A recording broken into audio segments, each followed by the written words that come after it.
So, of course, one of the great questions is, why is it that Dr. Gina Stewart would go into a PhD in preaching program? I mean, she don't need it. I mean, so why do this PhD program in preaching? Well, I believe that learning is a lifelong journey. I can't say that's original, but one of my members actually said that, Alicia Jones, and I affirm that learning is a lifelong journey, and I'm a lifelong learner.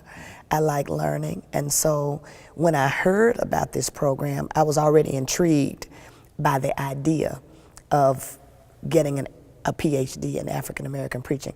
I wasn't sure if I really wanted to do it because I had the same thought that some people ask me, why would you go and get another degree? You already have a D.Min and you've already been preaching all these years. But I thought about it, and as the opportunity presented itself, I was captured by the idea of getting the theory to go with the practice. I know the practice of preaching, but I didn't have the theory. And so I thought that having both would just be a wonderful combination and a beautiful marriage. And of course, it's turning out to be just that, having been in this program. And it's also equipping me to answer questions to preachers that are asking me these questions. Because it seems that now that I'm in this program, some of the same questions that we're answering in class are questions that I'm answering in class. But now when people ask me, I have the theoretical answer as well as the practical answer.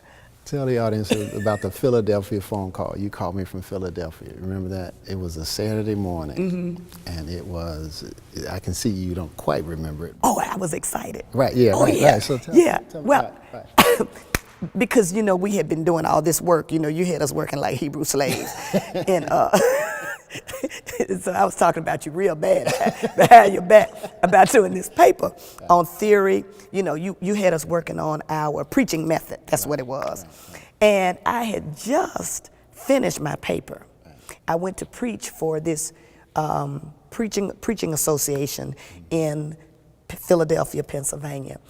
This was an association that was comprised primarily of men and women who pastored churches and people who were ministers at churches.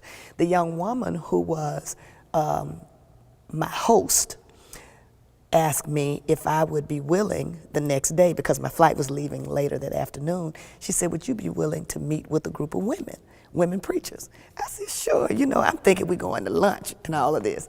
I get there, it's a preaching workshop. And the first question they asked me was, tell us your preaching methodology. I wanted to shout.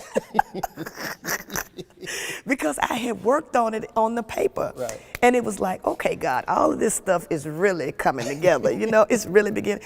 And when I tell you, over the last year, I have had several experiences like that.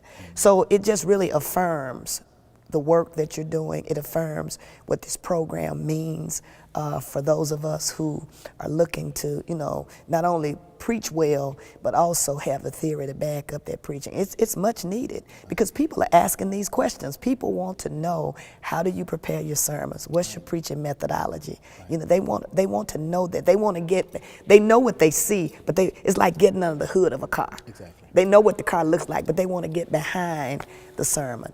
And it's a great joy to be able to explain that in ways and in terminology that people can understand.